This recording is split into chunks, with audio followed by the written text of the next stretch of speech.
We're on the Country versus Metal podcast with Dustin Massey. What is going on? What's up, guys? Good to be here. Yeah, dude. Like the whole journey down in this music scene, your music is definitely like no issue.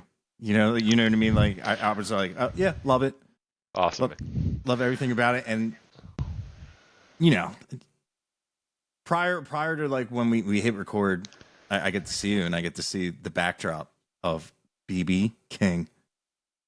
Yeah, yeah, man. I got this up a few weeks back, and I'm like, I need to become like a streamer or something because it's a lot better than the white wall that was there. Gonna hang Yeah, some guitars up and whatnot, but yeah, typical dude in 30s. I have stuff to decorate my walls with now. It just kind of sits in the closet and on the floor for a long time. But BB had to go up quick, so yeah.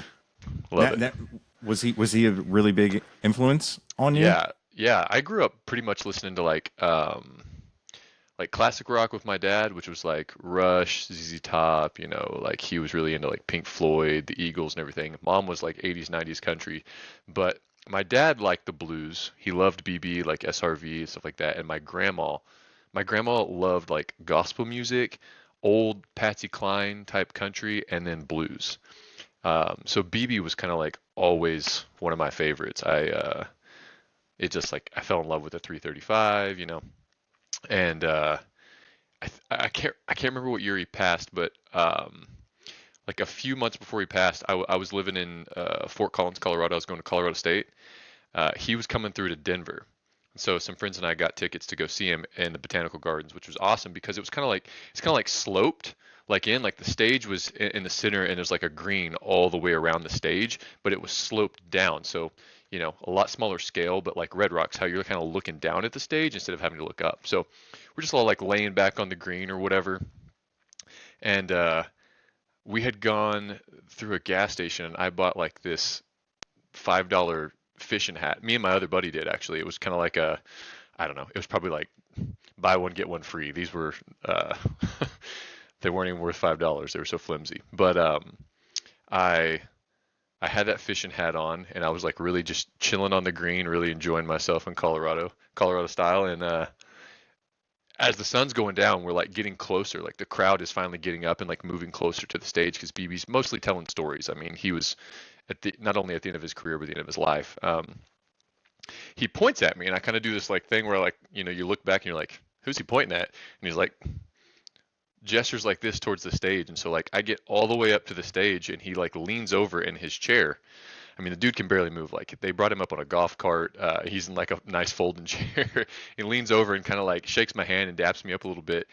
And he's like, "I like your hat, young man." And I was like, "Okay." And he was like, "You want to switch?" And he switched me, and he put the fedora on my head, and then he took the fishing hat, and he like went like this to the crowd, and it was the last song, and so he like finished the show wearing my fishing hat, and he told me keep the blues alive. It was really cool.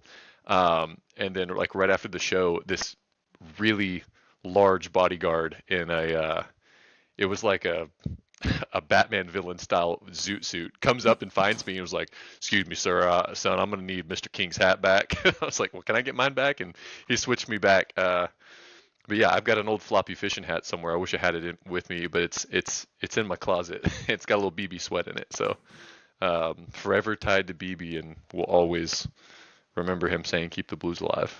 Yeah, dude, that's cool. Like, I'm trying to think when he did pass because I was managing the band and we were going to Nashville to play BB King's place in Nashville, No way. and I got a push notification that BB King had just died.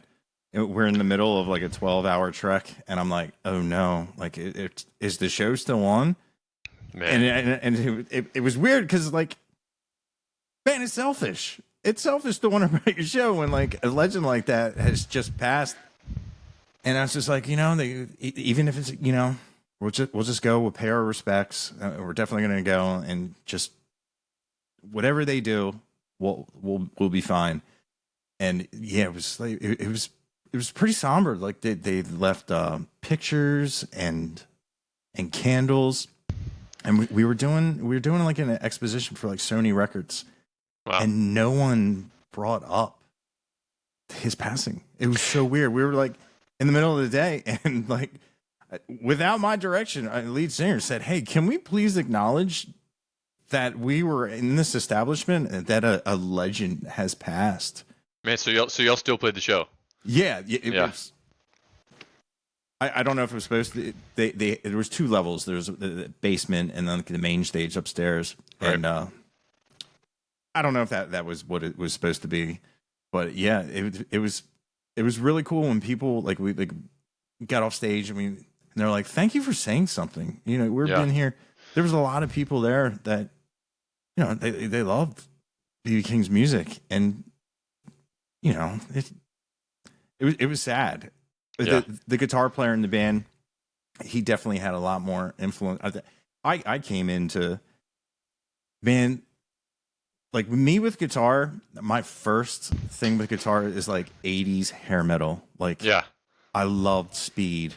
I loved the technical side, and it just recently like I never had a guitar with single coils until like recently starting.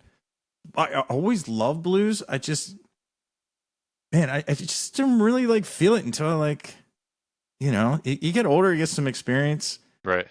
and then like, man, like just like the other day I was jamming, and it was like two notes played well is so much better than 15. Or Right. you don't have to go through the whole scale. You can hit that note that's just has a place, and it just I don't know like. I really wish I would have taken like another route because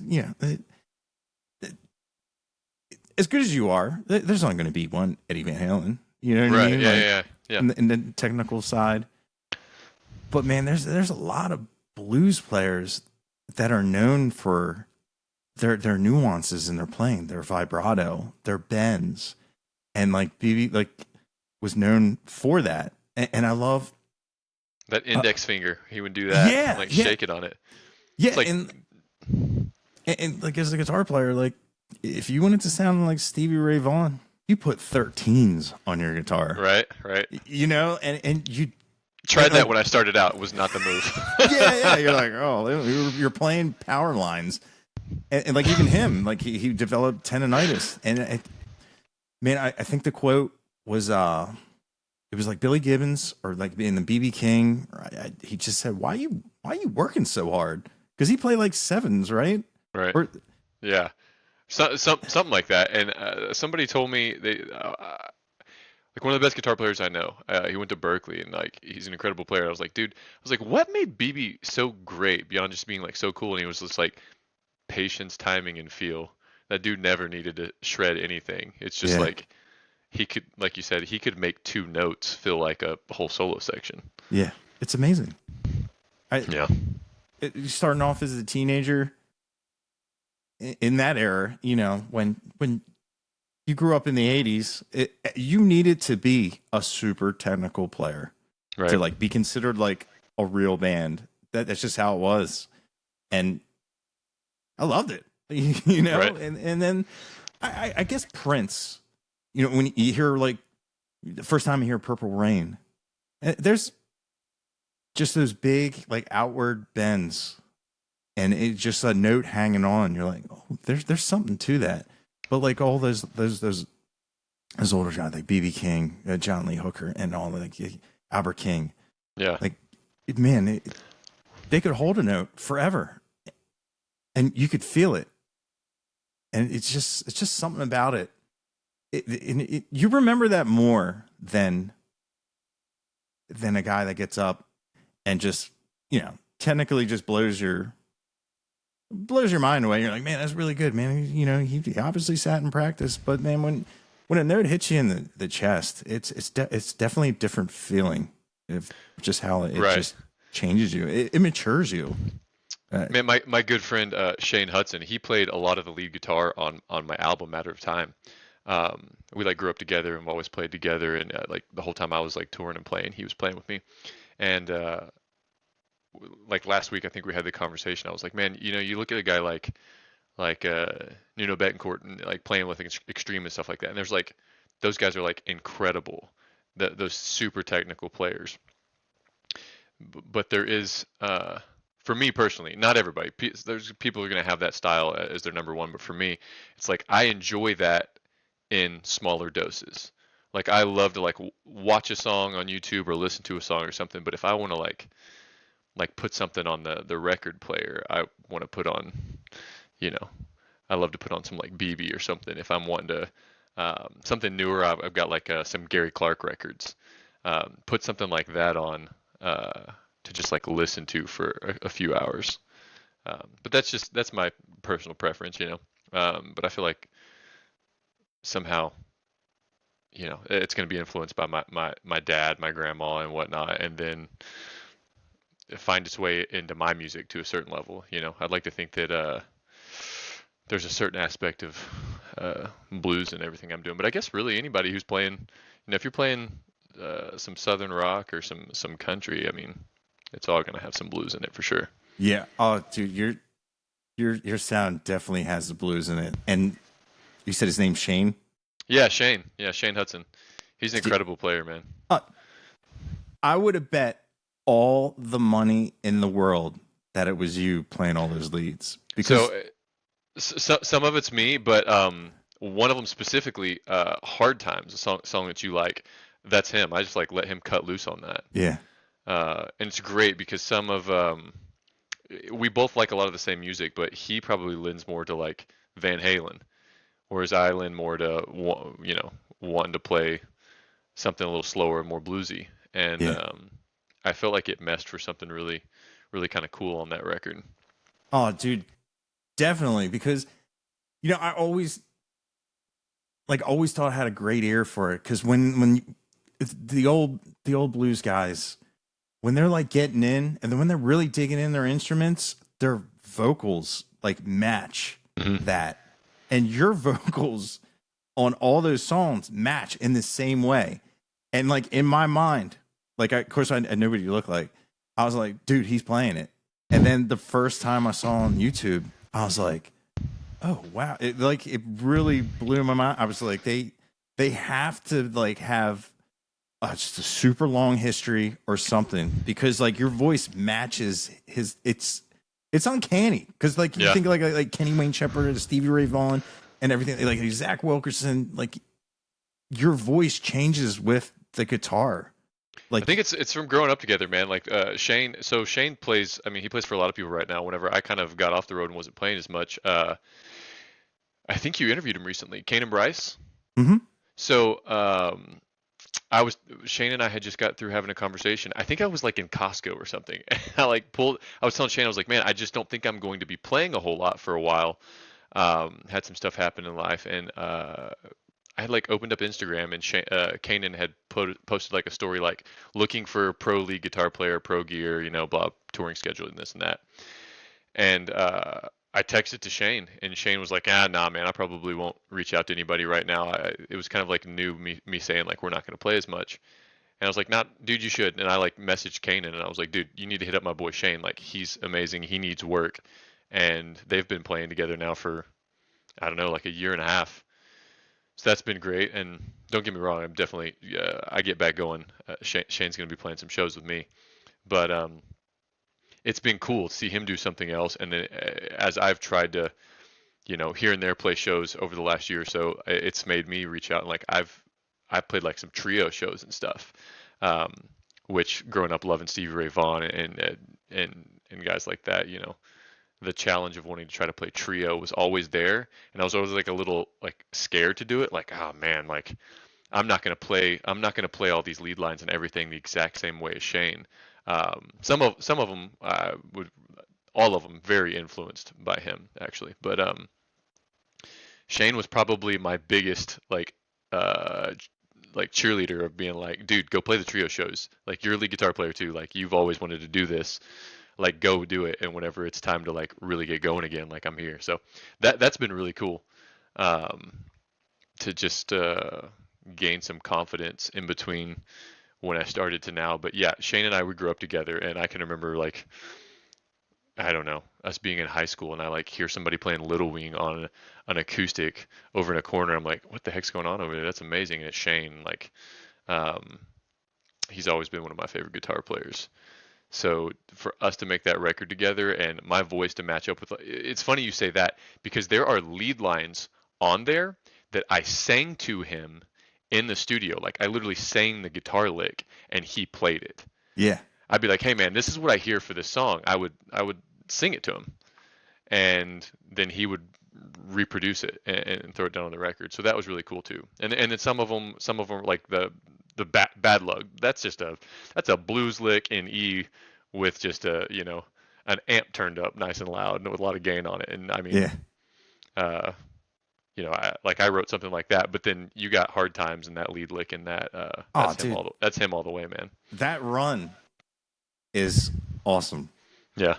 And I'm just like, like being a blues guitar player to get out of, the what going up and down on the neck to just doing like the horizontal and just patting. Like I hear that and like I get jealous because it's very hard to do because as a guitar player the A minor pentatonic, the home box, Yeah. and you play in these boxes and then you hear like you like Joe Bonamassa and stuff like guys like that and you're like, man, that's amazing.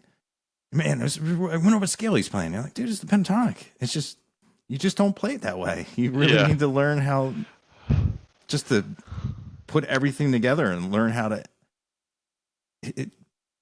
Man, dude, I wish there were like time machine, like the time travel was possible because man, I would definitely, as much as I love, the heavy metal and the tapping and the bucket head and the super speed.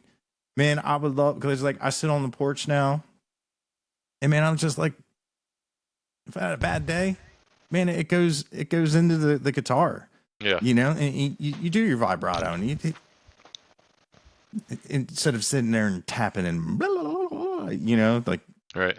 Yngwie Malmsteen is an incredible guitar player, but man, you sit and like John Lee Hooker has it's like a 9-minute song and just a crappy day. Yeah. And it's just, man, you feel it. Yeah, you do, man.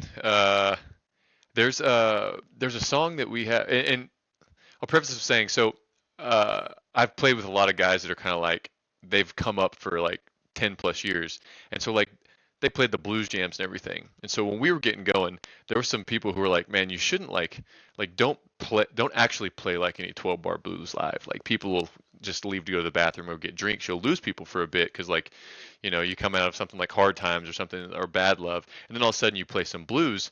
They're like, you don't want to lose people. You want to keep them engaged." Well, I didn't listen to that at all. And we have a song called Matter of Time that's, well, the record's named after it's the title track, but it's a a 6/8 very very bluesy type song, and when we're live we come out of it straight into 12 bar, and at times we would even end up covering an Albert King song, Drowning on Dry Land. And man, Shane and I would have so much fun on stage trading licks, um, and getting to do that. We never thought about. We just kind of like didn't care. Like we weren't worried about the crowd leaving. We're like, we're doing this for us.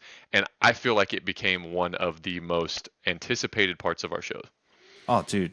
It's just like dead middle of the show, and we just launch into a slow blues, and trading licks, breaking it down. There was one time we were playing this really killer show at a venue that's no longer open. It was called Hanks in McKinney in North Texas. It's like one of my favorite venues we've ever played. They were so good to me. They let me open for some like just amazing artists, like big sold out shows. So like Reckless Kelly. Reckless Kelly was one we did there a couple times, and like the Steelwood. So getting to be like a newer band and getting to go open for guys like that in front of a large crowd was a lot of fun. And the first time we did it, we like went into that slow blues jam, and I was kind of nervous because it was a big crowd. I want to bore people. And there's pictures somewhere of like Shane and I sitting with our legs draped over the end of the stage, trading licks with our eyes closed and our heads back, and like the whole crowd is like into it. And I'm like, damn, that's pretty cool. Full circle, BB'd probably be pleased. I Yeah, don't know. I don't know how he'd feel about the playing, but at the very least, he'd know that I was trying to keep the blues alive a little. yeah, dude. I saw some footage of you playing at Hank's from Pearl Snapped, Oh, no way. and I was like, because I know a lot of people when that venue closed, that was like a huge deal, and just that even for me, all the way out here in Delaware, like I know Yeah. this circle, the red and white Hanks, and there's been countless bands that have played there, and I watched I watched a bunch of video, and then he had a video of you like people were like playing pool, and you're just sitting Yeah. there with an acoustic, just jamming out. Dude, that was in Montana. Montana? Yeah, that was in Montana. I haven't thought about that in forever. Do you know Raynell Wallace from the Lowdown Drifters, bass player? Oh yeah. Okay, so that was my honeymoon. Uh, th- I didn't really have a honeymoon. So my wife and I, we got married in Colorado. Like that's our place. Like we live in Texas, live down here, but like our hearts are in Colorado. Anytime we can get there. So we got married in a place called Marble, Colorado. It's probably like an hour uh, out of Aspen, towards like Glenwood Springs, and very remote, middle of nowhere, no cell service. We get married on this balcony of this house in a mountain with just a handful of people. And I was supposed to be going to play Highway 30 Music Festival in Idaho like a few weeks later, maybe like 2 weeks later or a week or something, but it was soon after. And we were really excited, like, you know what, we're going to load up with the band and we're going to head up there. It's just, I think we played like in West Texas or something on the way up, or we're supposed to. And uh, after like a day, probably a good day after the wedding ceremony, we finally get somewhere where we get cell phone service. And my phone is just like gone crazy. Uh, Start getting back to my then manager or good friend, like, why have you been blowing my phone up and my social media? What's going on? And they're like, hey, so you're playing Highway 30 the same day as Co, and then you're going to Montana the next day and you're opening for Co in downtown Billings. And I was like, oh my gosh, this is crazy. So my wife and I were like, that's our honeymoon. We went to Idaho, we drove to Idaho and then road tripped it to Montana. And then after we opened for Co, the band drove home. We got a rental car and we stayed in Montana for like 2 more days. Well, we end up out at um, the Old Saloon, which is like a famous place, like Paradise Valley area. And Pearl Snap's there. I guess he'd come up there for some other show or something, maybe with Lowdown. I'm not sure. I can't remember. But Raina was there, and we're hanging out at the Old Saloon, like shooting pool and stuff. Raina ends up getting out her upright bass and just like playing songs. Just it wasn't scheduled. It's just like Raina's just gonna get her bass out, and I'm gonna play my acoustic a little bit, and we're gonna shoot some pool with people. We did we won like $500 in like a bar raffle thing where you like basically do like a Yahtzee. You like Yeah, pay yeah, like yeah. I'm talking about, what's it called? Like Shake a Day? Shake a Day is what it's called. It's something like that. And Yeah. anyways, random, very random story, but whenever you mentioned that, I hadn't thought about that in forever. That we finished that trip hanging out with Raina and Pearl Snap in Montana with like 6 people at the Old Saloon, and won like $500 and played a show to a handful of people playing pool. That's crazy. Yeah, it's funny. Man, I have his stickers all over my house. And Really? it's just funny. I'll be like, "Hey, bro, that," and then They're all over Fort Worth, Texas. yeah, and I was watching you guys at Hanks, but that's yeah. I also saw that Raina. I don't know if she's doing like an independent thing. I saw she was going to finish out a run with the Lowdown, and Yeah, I don't know for sure because I haven't talked to her since, but um I think she's gonna push her solo stuff more. Uh, we both have a good friend who happens to also be our manager. His name's Ryan Klein with Goldtown Music, and I think I get the vibe he's gonna try to start booking her more solo stuff because Raina's awesome, man. She's yeah, got an it's a incredible great, voice, yeah, so unique, and sends you back to another time, and um, just an awesome gal. So maybe we'll play some shows together sometime soon. yeah, dude, yeah. She's very nice. I've met her a bunch of times, and yeah, they're great people. Just like everybody I've met in the whole Texas scene. Yeah. What got you? How did you being in Delaware? What got you? Like, what was the thing? What was the artist, the song, the like? How I, did country versus metal become a thing, and you being connected to this here? man, dude, it was weird. I wanted to do the lead singer in my band grew up country, loved country music, and I just was like playing like a character of being like, this stuff sucks, you know. And Yeah. we talk about something, and I'd be like, nope, blah blah blah, you know. And then like it was funny. It, you know, obviously like getting people over your house every day to like make content. It's you know when it's not your job, it's very taxing because you know he's got a mortgage, I got a mortgage, and then man, I just was just listening to music, and then I got some gigs with some just some sign acts in Nashville, and it like blew their mind. I didn't know who like George Jones was. I didn't know who George Strait. I had no idea, and like man, I listened to that, and I was like, this is good. You know, I'm old enough and mature enough to be like, man, you know. Then I started.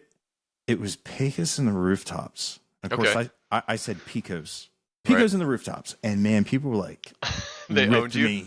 Oh my god, yeah. It's funny. I just saw Pecos and those guys, and like, I don't like to hang around and be like, you know what I mean? Like, I've hung out with them before, and I, you know, saw his wife Jade, and I wanted to be like, why I say that Pecos, you know, it's the power company, and all around the venue it says Pico.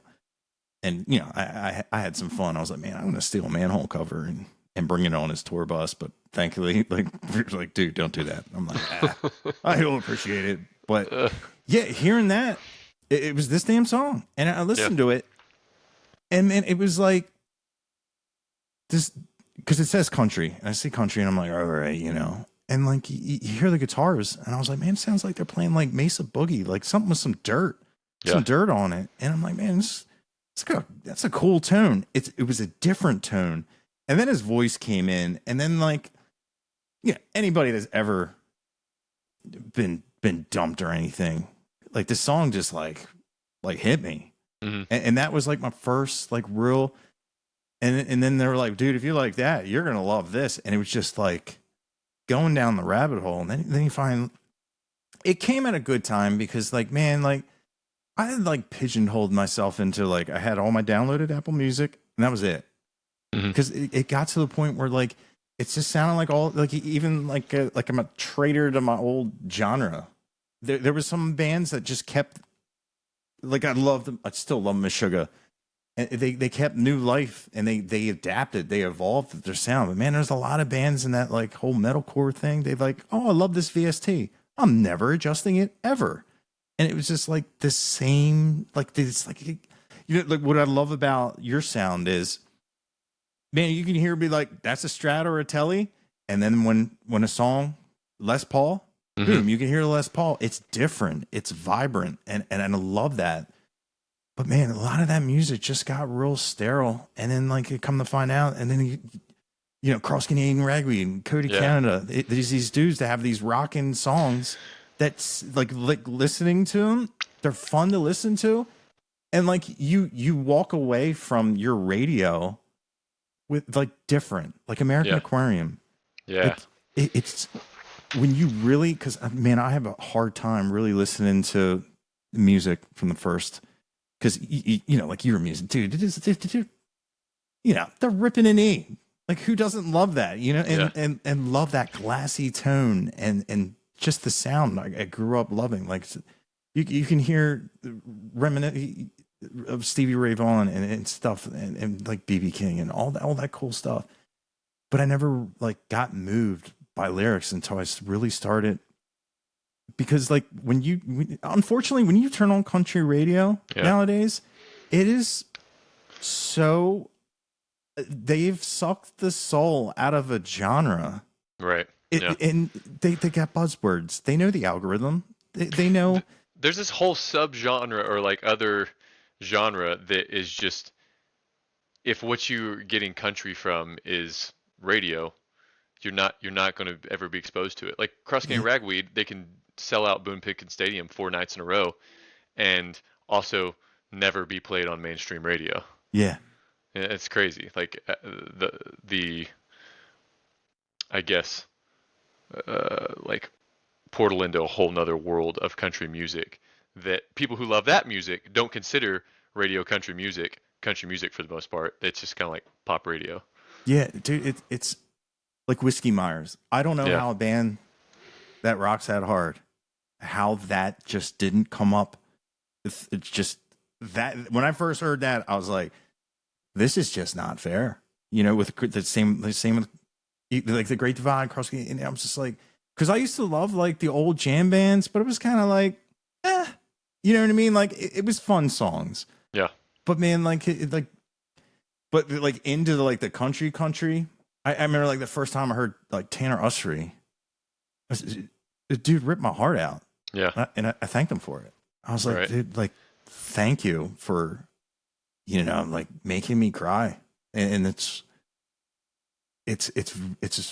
really weird coming because man, I listen to a lot of stupid songs, a lot of stupid lyrics when I really go back, and like the riffs are cool, and you know that's what I was hearing. But man, it's weird when you find out like man I've been listening to a lot of music that has no like substance when like I love literature and I love like poetry and that you know that sad bastard like just writing at it you can just at a typewriter just not happy and just from the heart from the soul and yeah getting into the country it's and that's why I never stopped because you know I have my own music and people are like how come you don't share your music I'm like dude no there's an entire genre an entire group of people like yourself that are making incredible music that is dude it's awesome like your song The Ride that song is fucking great man like Dude, that means so much. I uh my my wife just peeked in here with her daughter in the door out of the corner of my eye. But my wife always she's like she loves The Ride. She's like, yeah, maybe I don't know if people like listen to the lyrics to it too. She was like, it's like really straightforward, like rocking, but she was like, you were really like trying to write about something. Um, so I appreciate that because I don't ever hear people mention The Ride that often. I love playing it because I like wrote the lead on it and stuff, and I get a chance to like really rip. And we oftentimes we finish a show with it because it just we make like a cool outro and stuff, and it's yeah like really rocking. But yeah, that's dope, man. I really appreciate you taking time to listen to that. oh dude like that, I recently just heard that and I was like I said man I missed this one because I definitely love that song and the Black Hearted Woman like I man it's A lot of blues in that one. yeah dude I love it because other than like Kingfish I can't think of anybody that when I hear the blues or anything like that is just like dude I need more you know because like right now Right. it's like where they all go because like you like people love the 12 bar and you can pick up a guitar spend a couple of days and you can play 12 bar blues you can groove and you can connect with people that bam, bam, bam, bam. But man it's like percussion Right. it brings out the caveman like That's why old dudes can be sitting on a porch just playing with like whatever resonator or something and accompanying themselves. And it's like you got a percussion section and almost like you know a rhythm section there with a guy playing the yeah simplest little lead licks to himself playing some 12 bar. I love it. Do you like Marcus King? yes I, his song The Well Yeah. dude I guess it's easy to play but not like him Right. and Yeah. I love riffs like that you know Yeah. simple I was but thinking about like somebody who has like I think he has great lyrics and a ton of soul and feel, and he's like a you know he's not a new artist. He's been doing this for a long time, but like you know he's a right now artist, yeah and um you know he'll play a Paul 335, a Telly. He'll play any of it, and he has great technical ability, but he has great, just incredible touch and feel and soul. Um, Man, he's one of my favorite players. I know he's not out of our scene by any means, but you know, I wonder where he's from. He seems southern, but he's one of my favorites right now. Yeah, he's what's that song like Goodbye Carolina or maybe he's from right that I love how he uses an orange. I love his tone. Yeah, I it, yeah, and it- that's a lot of metal guys use oranges. yeah, yeah, like Slipknot.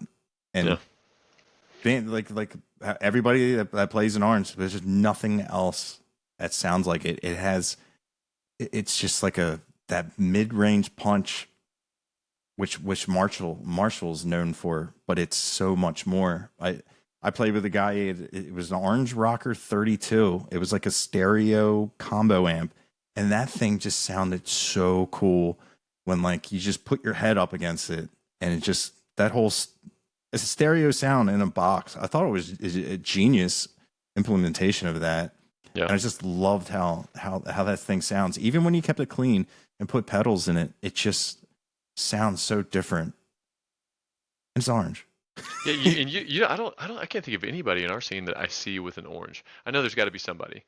Um, Guy named Hunter Castle. I think Hunter Castle played an orange amp, and he until recently, the last few years, he was the auxiliary guy for Pecos and Pecos and the Really? Rooftops. He was the guy. He played guitar, but he also played keys in the back. I was just trying to think if I remember anybody using an orange. Yeah, I If, don't. if it gets around to him and I'm wrong, I'm sorry, but I think he uses an orange amp. That's cool.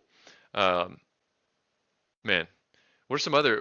I'm thinking like Marcus King. These aren't guys in our scene, but also I guess would qualify as aren't on mainstream country radio. But like Ryan Bingham, Sturgill Simpson. Sturgill Simpson's like he's damn near might be my favorite artist right now. I love that guy. Yeah, he's cool. I just saw an interview with him, and they're like, "What's a song that you hate to play?" And it's like one of his most popular songs. He's like, I just wrote it because it's all like he pretty much was like it's all stupid stuff. It's all the terms that everybody uses, and like I went to like re-listen to it. I'm like, oh, dude, he's so right. I love when artists like when they're not happy with their record deal, they Mhm. just they're like, oh, I'm just gonna release the worst song I've ever written, and it just Blows people. up. Oh, dude, it's so it's like it's just so weird how like man, like you don't know that you're hoarding gold Yeah. sometimes. Do you know Mitchell Ferguson? Have you ever interviewed him? I Do you know Mitchell? dude, I Mitchell's love that incredible. dude. Oh my He gosh. is amazing. The but like next level talent and skill and Stuff like a rivaled bear. but rivaled by like how kind and chill and down to earth he is. Like Oh, him and his wife, Corey, they're just I haven't seen them in a long time actually, but they're just such sweet, wonderful people, and she's extremely talented as well. Um, but yeah, like that whole drink a beer thing was like he was doing the thing. He was yeah, just like, middle finger to this country radio machine, and literally, I mean, he dude, was like, blew I up. can I can just write this right now, and he did. And he Um, was he was already doing well on social media for a while, which is um when when I meet people like Mitchell and he's a DFW guy, it's like I can't help but like if it comes up to anybody, I like want to talk about Mitchell or then there's plenty of other artists like that you want to brag on. But I had followed him on social media, um, really because I don't think I've ever told anybody this, but I followed Mitchell because I kept trying to get some support spots. Right, one of them was actually I swear one of them was at Hanks, and it was like Parker McCollum or something. That's probably not true. When I was getting going, I think Parker was already beyond Hanks. But either way, there's a handful of times that Mitchell, like, I was sorry, they'd email me back, but we have somebody on it, and then I would find out it's Mitchell Ferguson. I'm like, son of a bitch, this guy keeps like shows that I'm like, I think I can get on this, and then Mitchell gets it. Well, I'm following him on social media, and I'm like, oh, this guy's pretty awesome, pretty cool, and like found some old YouTube videos of songs he had. I was like, this dude's awesome. So he was playing at a hotel rooftop bar on a Wednesday night, walking distance from the townhome I used to live in. uh, wife was, or girlfriend at the time, I think, was at work, and I was like, I'm just gonna walk over there and have a beer and check this dude's set out. And he's playing in like one of those like stand up Bose towers by himself in a corner, and it's just the bartender. There was nobody else there. And I like roll in, I sit down and I have a beer, and it's kind of like a little bit awkward because like I know you on social media and you follow me on social media. We have never talked before, but we're about to meet. And I'm like kind of like just sat there awkward, like drinking my beer, just watching this guy play music. But it blew me away. He was doing like a loop pedal thing, right? And he used a pedal to kind of simulate bass on the E string. And he comes out the gate with a Gorillaz cover and murders it while looping to himself, doing the percussion, doing the bass line, doing a guitar line, then playing lead to it, and just murders it. And I'm like, thought this dude was just like a country artist or whatever. But he just put his own spin on this, and nobody is here except for me and this bartender. This is awful. So he comes and sits down next to me, and we get to talking. I'm like, man, you're killer, blah blah. I watched the rest of his set, helped him load out, and became friends. And then you like fast forward. I think I did that a few times. Like there's a few times that I just happened. My girlfriend actually at the time was living in Dallas, and um, he was like playing close by, and I kind of just did the same thing. We just pulled up and saw him playing kind of a a 3 hour gig, like gigging, making his money so he could go play bigger shows on like Fridays and Saturdays. And now just seeing him kind of like lock in, probably about I don't know, beginning of 2024 or sometime in there, 2023 maybe.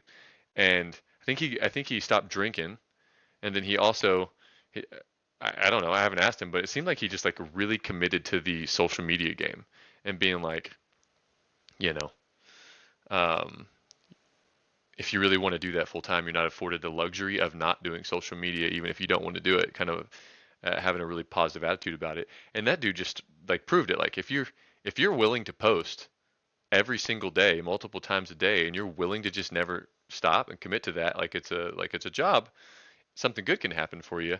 Yeah. And then he was already kind of blowing up, and then lo and behold, he goes and tries to make fun of country radio and writes a hit Yeah. and blows up and is playing like killer shows with Treaty Oak and stuff. So that's long story, but I got love for the dude. So Oh, dude.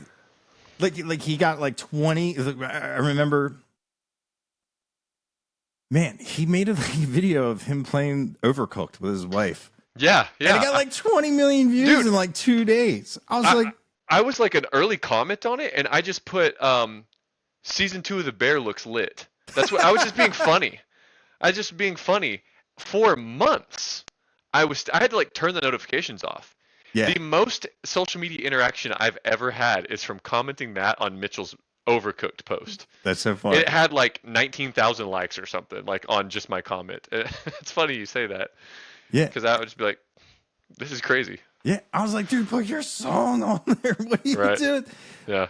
But I remember the first time I saw him, and I'm pretty sure he was doing the trio, and his sound sounded so thick. Yeah.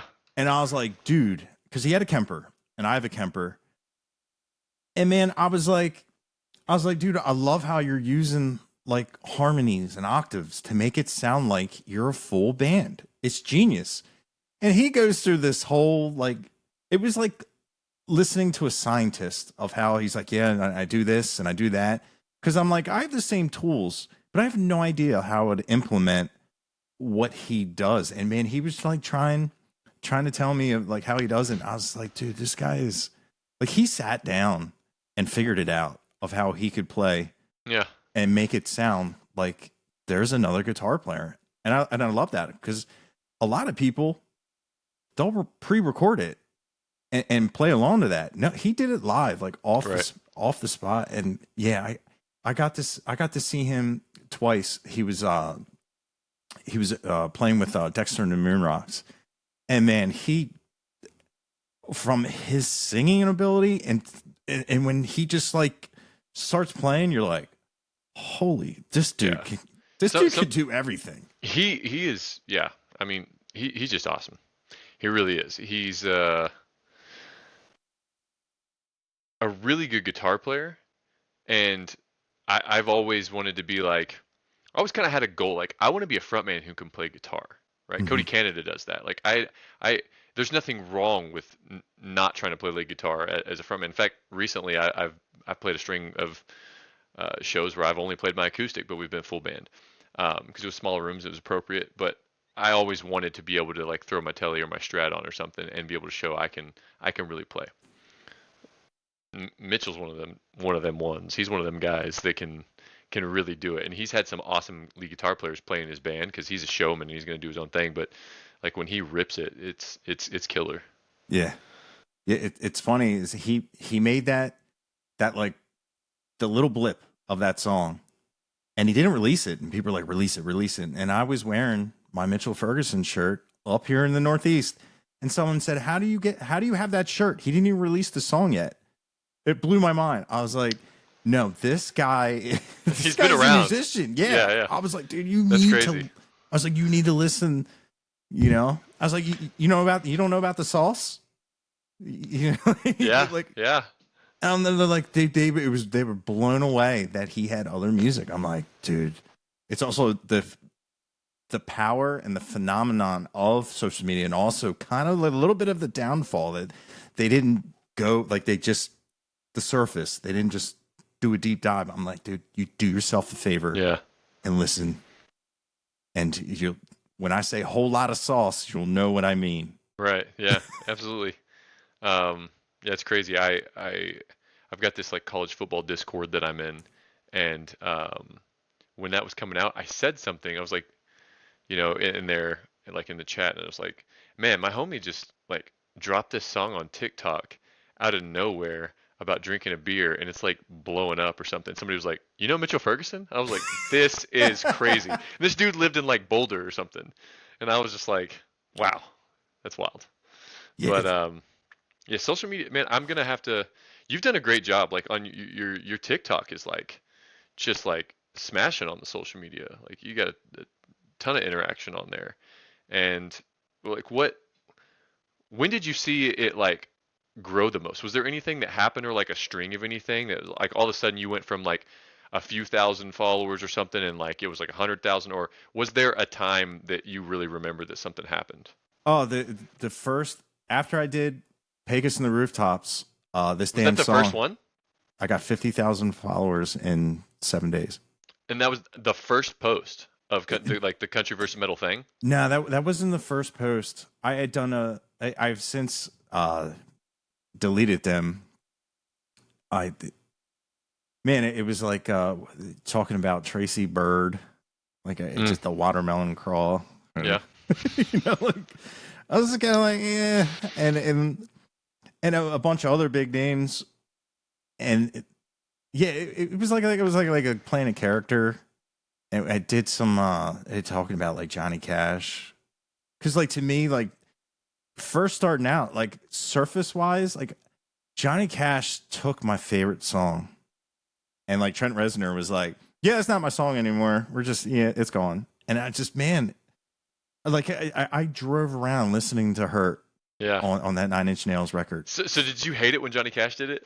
Dude. Yeah. I didn't get it. I absolutely did not get it. I get it now. Yeah. Wait, like when I really sit, and especially when when I do the vocal the isos, and you just hear that dude's voice, and I was like, I get it.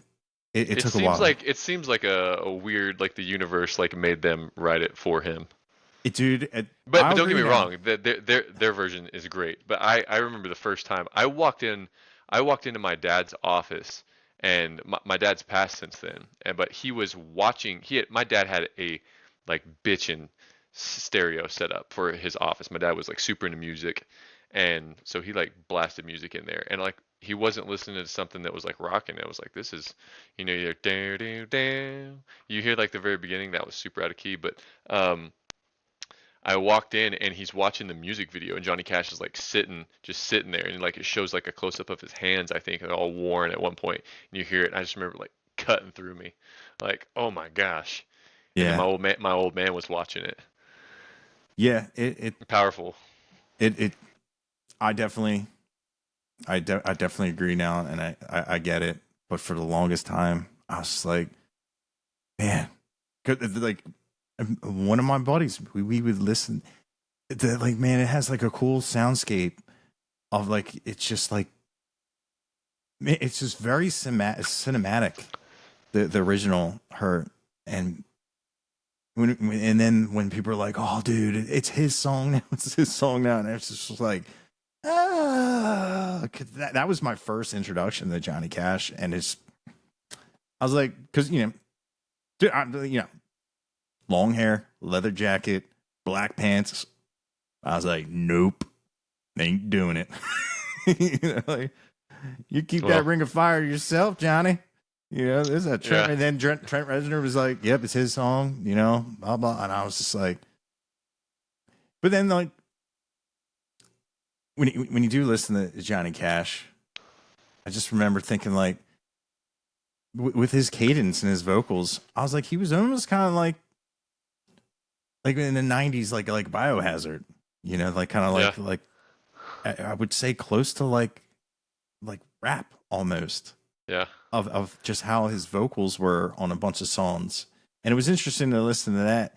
And now when I hear his voice, you just hear that thunder that I've grown to love, like Cody Jinks and Shane Smith, just that big just chunk of frequencies that just the power in that voice. And then like you were saying, like his cadence and his vocal melodies, like with that voice is like different. And you're right. Like the effect is almost similar to like somebody rapping, because he would spit out a lot, and you didn't have to even hear or like really process the lyrics he was saying, but it was like another instrument in the vocal cadence of this superpower, like godlike voice, Yeah. Yeah. And I love, like he's on the like William Clark Green. He's got all these serious songs, and Johnny Cash had, Boy Named Sue. Mm-hmm. And this, where they're putting the car back together. It was really cool. Like he was one of the first ones that I was like, all right, I'm sorry, Johnny. Yeah. And then like Waylon Jennings, that was another. I was like, dude, this dude's voice is, man, it's just like when you go somewhere and an older guy sits down next to you and just has that voice where you're like, you want to listen to everything this guy says. You just the tone of just there's a road of how it ended up that way. Right. Of, And talk about a guy not writing mainstream country songs. Yeah. So you were like basically doing a bit about people, like artists that you now admire. Oh, and dude. Then you did that for like, how long were you doing that before you dropped the Pecos video that blew you up? It wasn't that long, because like the one I did, Ain't Living Long Like This. Mm-hmm. And I was just, all I kept saying was like, man, I like his voice, but man, the guitars are thin. Mm-hmm. Like I wasn't, like I said, like I didn't have a single coil guitar. Like I just did not appreciate the roundness and the chiminess of like a Tele or a Strat. Even though I love Jimi Hendrix and Stevie Ray Vaughan, it's just, yeah. I'm trying to think, like after that, after like Pecos and everything, and it was just like 50,007 days. Dude, it was nuts. I feel like I was what year was that? It was a couple years ago. Was it 2020? Was it during 2020, 21? I'm gonna say 2022. Okay. I think I was in the wave. I feel like I was in the 50,000 wave. Probably. I don't remember the video I saw first, but I just remember being like, this is cool. Yeah, it was kind of like, it was wild, because like you hear all these stories, and it's kind of weird to say, because like I had a moment where I'm like watching the numbers, and you see all the movies and everything, and it was just like I sat down and asked myself, and I was just kind of like, am I famous? And, you know, like I asked myself, because like I didn't feel any different, and then like you see that, and like you walk outside, you're like, nope. Yeah. I'm still the guy at the store, you know? Well, I mean, Mitchell can go like attest to the, like, he went viral a few times, but you kind of have to just like keep going viral. Yeah. Because I would imagine that going from 50 followers to 50,000 is probably a lot harder than going from 50,000 to 100,000. Yeah. I don't know that for sure, but I'm just thinking like it's probably like a real compounding effect that like it's easier for people to hit the follow button if there's a lot of people already following, because it's kind of Dude, like being at a man. It's very reminiscent of a story of you ever heard of a guy named Luke Wade, an artist? Luke Wade, no. You know Josh Weathers. Yes. So I'm gonna go on with my little story tangents, but we got time, I hope. So Luke Wade was like a guy who really helped me get started in music, and he was real tight with like Josh Weathers and Chris Watson, and like there was kind of like this, like being from outside of Fort Worth. Like I grew up kind of like by the time I was high school age, I could drive.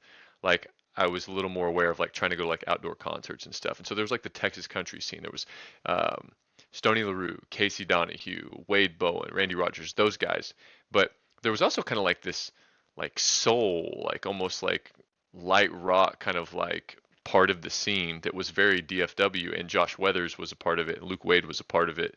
And so I went to some shows. I saw Luke. I met him, and you fast forward a couple years, Luke went on The Voice, and he made it pretty far on The Voice, and a lot of people in DFW were like super rooting for him. He's got an incredible voice, and after The Voice was over with, I I saw him put an ad on Facebook or like a post on Facebook saying, "Hey, like I'm taking on, if you want to be a songwriter or you are a songwriter and you want to work on songwriting clinic stuff, like I'm taking students." And I um it was funny, I like sat down and like filled out this thing he had on Facebook, and it was like, Luke's never gonna he's never gonna see this. I'm not gonna fill it out. And like I went on to do something else, and it was in the back of my mind. I was like, I should just go fill it out. I've always wanted to kind of be a songwriter and really play music. I was in college. I was going to Colorado State, and I filled it out and I sent it, and like a day later he like texted me or emailed me or something. It was like, "Hey, have we met before?" And I was like, "Yeah, actually, I saw you in my hometown. You were playing on the square. We met. Blah blah blah. I really want to be a songwriter. I saw you on The Voice or whatever." So we started doing these like Zoom songwriting sessions. It would be like similar to this, but just wasn't live or recorded. And we were working on songs together, and he was helping me. He ended up letting me. I was going like on a road trip, and I was like needing somewhere to stay in California, and he was living out there after The Voice. He was like, I think he was working for The Voice actually. He might still be in like their casting department or something, but um, we were like working on songs out there and hanging out, and he said it's kind of crazy to see how these bubbles can burst, right? So like you're on The Voice, and then I would go play a show, and it was like super packed. But then you get further away from The Voice, and there's somebody else who's like really popping off on The Voice, and so their shows are getting packed. And then as my shows kind of, you coming down a little bit off of the wave of being on a show like that, you start to notice that the crowds are getting smaller, and people, like, they're there for the music, but you see people notice that the crowds are smaller, and it's like not as it's not maybe not as cool to be a part of the thing that doesn't have the masses, right? I feel like social media is kind of the same way, Yeah. you know? But I hadn't thought about that in a long time until you said that we started talking about this, but you know, if it's easier to go like to follow the page that already has like thousands of followers, or it's a little bit easier to like be a part of the show where you're going to get the badass Instagram shot because there's hundreds of people or thousands of people in a packed place. But it doesn't mean that there's not lots of great content makers or artists or whatever out there because they haven't hit that yet. And I think it's really cool. It's really cool to see you or Mitchell or people who found a way to get that momentum and continue to recreate it.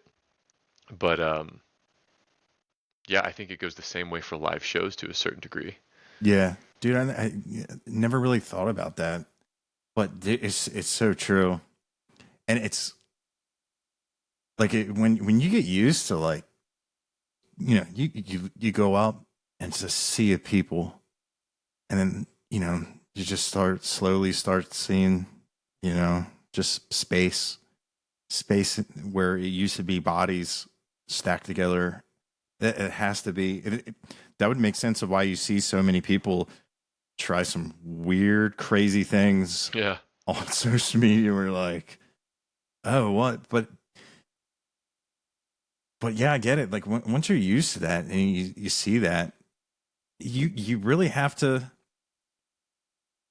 yeah, man. Like you really just have to know because I've talked to people and people that were getting really popular and they're like, do you have any advice? Like I'm doing really good. How do I keep the ball rolling? And I said, just you'll find your way to keep the ball rolling. I said, but the main thing I always tell people is don't ever replace that with love. Mm-hmm. Like, man, when I was doing really well, I had, 100,000 people. It's a stadium. And Yeah. man, my dog he got run over by a car. I didn't have like I had already talked to everybody that would listen, and I was just like, man, I'll just go online, I'll go live, and it's just like talk. You think you have like, and I do. I really have people that are they're like family, they're friends, they're incredible people. But I went on thinking like this is gonna make me feel better, and it did too. It did not because Yeah. there are people that will follow you to wait for that moment and just Just to be assholes, dude, yeah, or just man, like make you feel bad. Oh, yeah, it was really weird because I was just like, there's a tax for everything.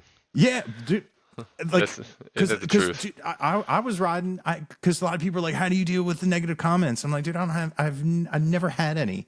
No, it was all sunshines and rainbows, man. It was Yeah. great, man. But there's people out there that they're waiting to make themselves feel better by hurting you. Damn. And when you have a big following like that, like it puts it out, not necessarily the people that care for you and like, a lot of people are like, man, I grew up listening to Randy Travis my whole life and I never noticed the instruments.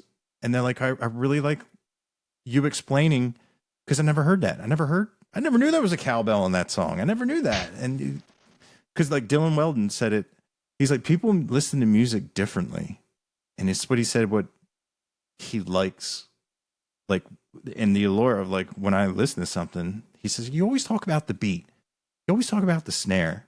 And I'm like, I'm not a drummer. I don't know like what makes a good snare. I just know what I like. And I like, he's like, yeah. And it never once did I ever think of like a George Strait snare, Yeah. like, Yeah. which for a while, and that's why like I lost a lot of followers because when the whole UMG, the Universal Music, and now like it gets muted, it gets blocked, and it puts you down the rabbit hole, and it sucks because I do. There's a lot of people that like that's why they liked watching. So you just evolve, and Right. now I can do the guys that need it. You know what I mean? Like Right. there's so many super talented people. And, And and like, I need it. I'm not trying to say I'm in the super talented category, oh, but in the dude, you need, definitely. I'm definitely in the need it category. So it's been like thinking, I feel like you've been like authentic. Like anytime I watch it, like I jump on the lives from time to time, and it's always cool because then I'll see other musicians that I like in your lives, right? And it seems like you keep it like pretty real and authentic, and people gravitate towards that. But I also think it's cool because your the format of how you've done your first listens is always pretty much just stayed the exact same. And there's something good about that too, that like you have these consistent posts of this thing you do that could be a little niche thing that people can enjoy and know what to expect from it. But then the rest of it is kind of just like you being you, and people like it's authentic, and so people, I don't know, something about it makes it to where I can be like, okay, like I could kind of, if I was more consistent with my social media stuff that I'm doing, but also I don't need to do anything too fancy. Like I can be me, and then eventually, really the consistently showing up and being me is probably my best chance of developing any type of, um, you know,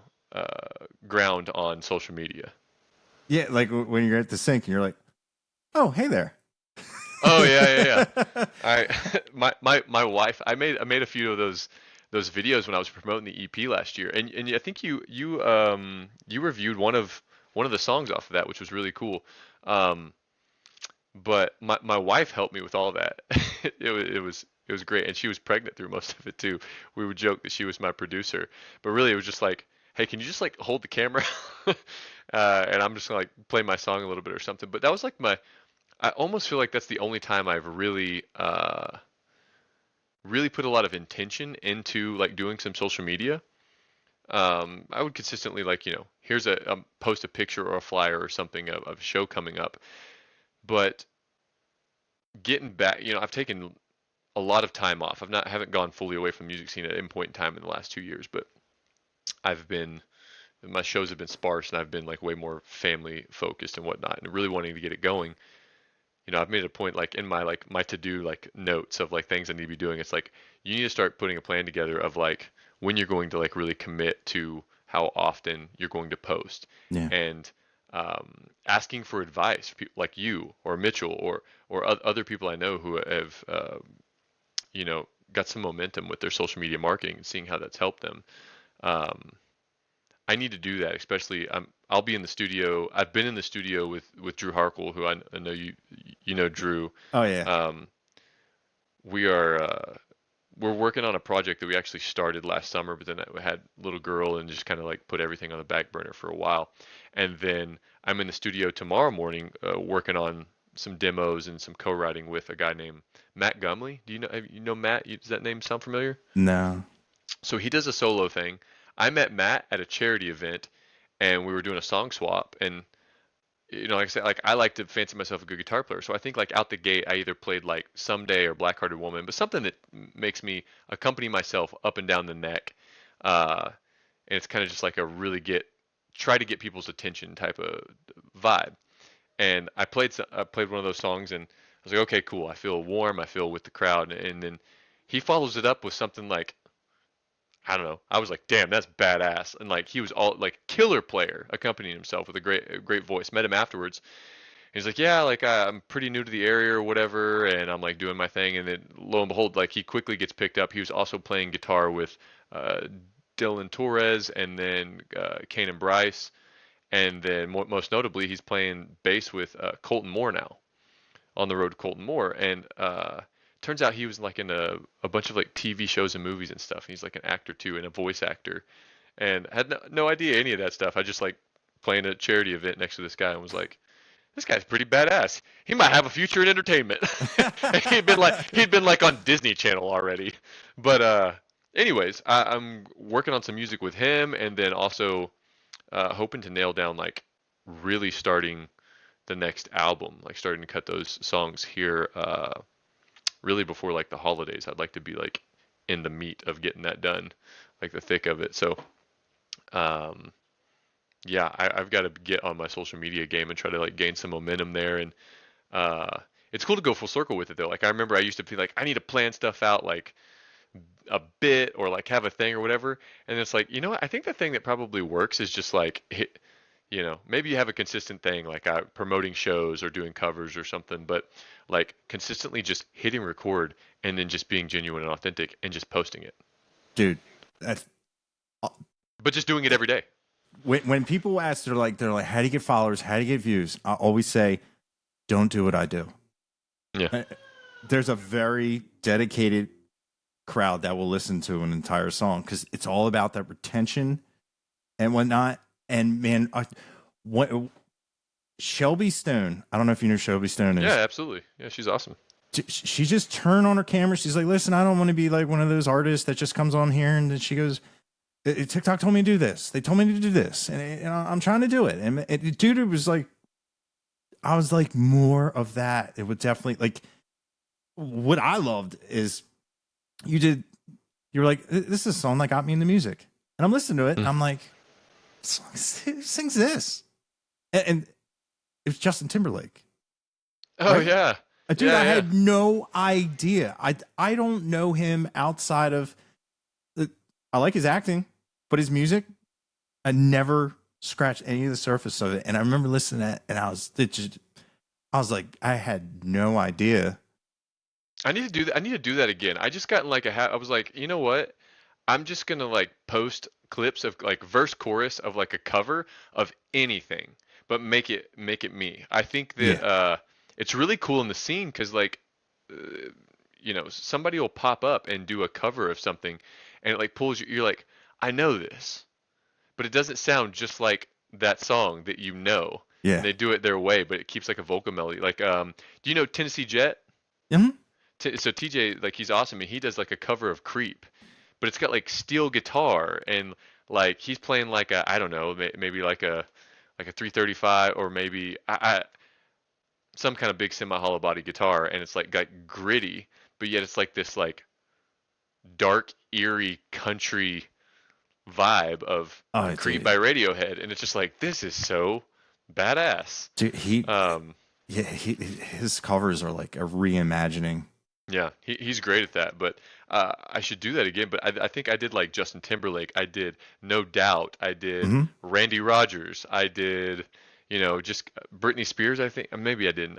Yeah, I think I did. But I was just trying to like do whatever. I was just like kind of first song that comes to mind, trying to think of an era or something, not genre specific or anything, and be like, yeah, I'm just gonna like play that on piano, so it's gonna be completely different, Yeah, and then just like sing it my way and try to be like, all right, I'm gonna give myself like 3 takes max, and I'm just gonna like keep the one that I think is the one I like, and then just post it.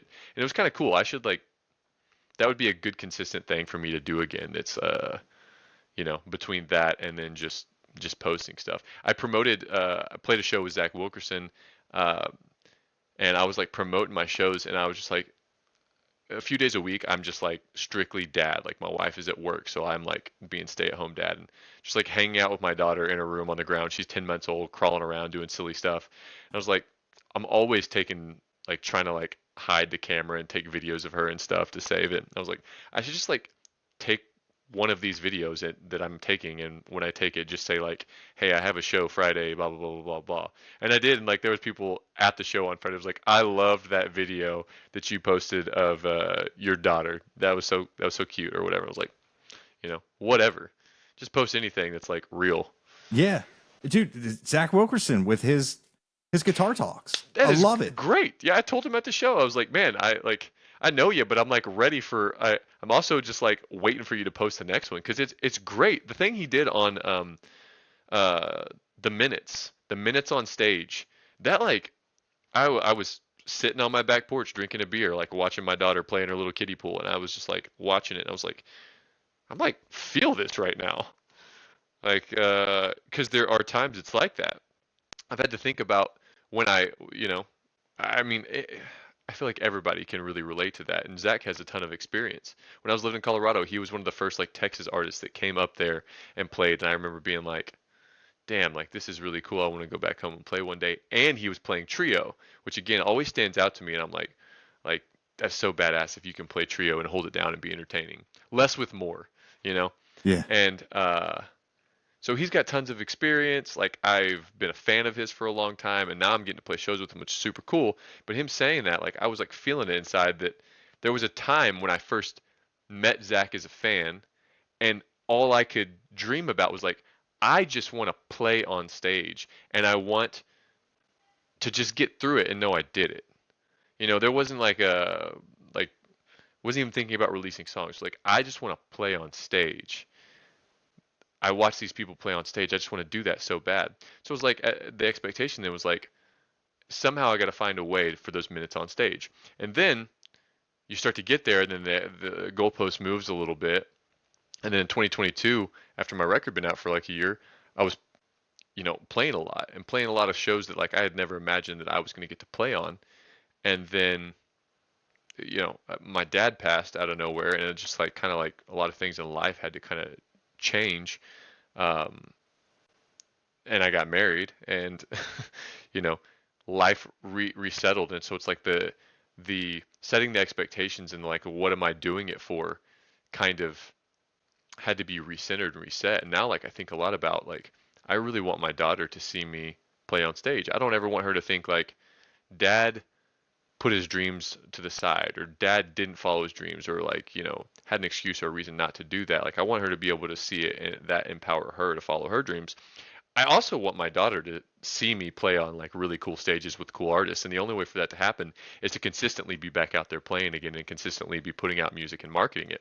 So it's like the motivation for the minutes on stage is like very real again, because I just really want to be on stage for like the right, what I think are the right reasons, the like the sincere wanting to follow the dreams. And it's kind of like lit a fire in me again, and I'm just like, I went through a period where it like felt so hard to write, like just like tossing crap against the wall constantly and being like, man, what happened?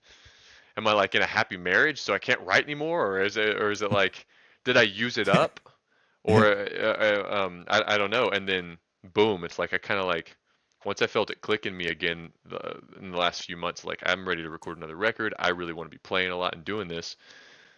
Like I feel like it's because the focus came back to like Yeah. the minutes on stage and just really wanting to be up there and feel how awesome that is. And in turn, kind of lit a fire in me creatively that it's just like, I almost need to like hone in the ADD to not be writing so many songs at one time, you know? Yeah. So it's like the songs found you this time Yeah, around. exactly. You probably heard somebody say it before, but like the best songs almost they come really quickly when it's as if they're already there. It's kind of like a sculptor. You just have to chip away the nonsense, and it's there. I feel like when writing is going well, it's that. It's like you're trying to um, find this thing that already is its own existing entity, which is the song, and you're just trying to connect to it and find it. Versus when you're like trying to sit down and write, I'm going to write today about, you know, whatever. It's a Yeah. little different than like tapping into like a fire or a feeling creatively. At least when you're like writing solo, I think. So that's cool. But yeah, sorry, going on a tangent on that. But like the Zach thing, you're right. I feel like he found his little niche there, and I look forward to those videos. Yeah. And what's really cool, like with TikTok, is you can extrapolate from that one video and make a video with a comment up and be like, oh, I'm Zach Right? Ferguson. I've been playing this for years, and Yeah. I'm going to tell you this, and then address that. And it's just a never ending, because the way how he does it, when he's got the guitar up and he's just real. He's like, hey man, I've been doing this for years, and Yeah. I'm going to give you some advice. And the people that comment, he keeps going, because I thought it was fantastic. Like I got to sit down with him. He's the reason why I bought a Silver Sky. No way. Here he is. He's talking. He's access to every guitar, and man, he just said some. And we're talking about like guitar tones and guitar, and I mean, he can build guitars. He knows every in and out of a guitar. And he just made a comment. He's like, man, well, one day I really want to look into a Silver Sky. And I was playing with the guy. Like, that's what he does. PRS. It's less than 2 hours away, and a lot of people that live around here, they work there. Okay. And like, he builds Silver Skies, and he's like, dude, they're designed. You pick them up, it sounds like a '60s Yeah. Fender, and there's I've never played one. I'd really like to play one. I'm a huge Mayer fan. yeah. Like, I mean, it's funny. I hearing you talk about how you were with country, I feel like it was how I was with Mayer. I was like, Oh, the body is a Body's a Wonderland guy. Wonderland. Exactly. Yeah, Like- I dated that girl too. Yeah. It's like so funny, like thinking about some of I didn't know anything about it, and then now he's probably, he's on my modern guitar players Mount Rushmore for me. Like, Yeah. as far like post 2000s guys that have just incredible. But yeah, the Silver Sky, I can't believe I haven't played one yet. I should own one actually, since I'm a big Mayer fan. But Yeah. you've played one and you liked it a lot. Oh yeah, I got one. Oh yeah. You said you got one. All like, man, I get it. Like, the old country people that love those legends. Once like Willie Nelson is done, country for those people is done. Done. Yeah. And I get all the forums and everything, all the Fender guys were Yeah. like, it's not an inline thing. I'm like, you Yeah. know, which, hey, I hate changing strings, and I love when they're all in a row. And you look at your Les Paul, and you're like, oh, I gotta think backwards. Yeah. But when people were talking about they don't like how the neck shape is, I absolutely love it. And man, it sounds so good. There's a little couple things like I my hand always hits a pickup selector on a Fender, unless it's my Jim Root Fender, which that thing, it just stays where it's at. It's just more rigid, and that's the only thing. It's funny is the one thing I didn't like about the Silver Sky at first was I was like, man, the pickguard feels weird. Well, I didn't take the plastic off. Like I was like, it feels fuzzy, and because my pick had taken little pieces of the plastic off. Normally it says, player, remove this. Right. It was such a thin layer of plastic. Are you a lefty player? No, it just looks like that on videos. Gotcha.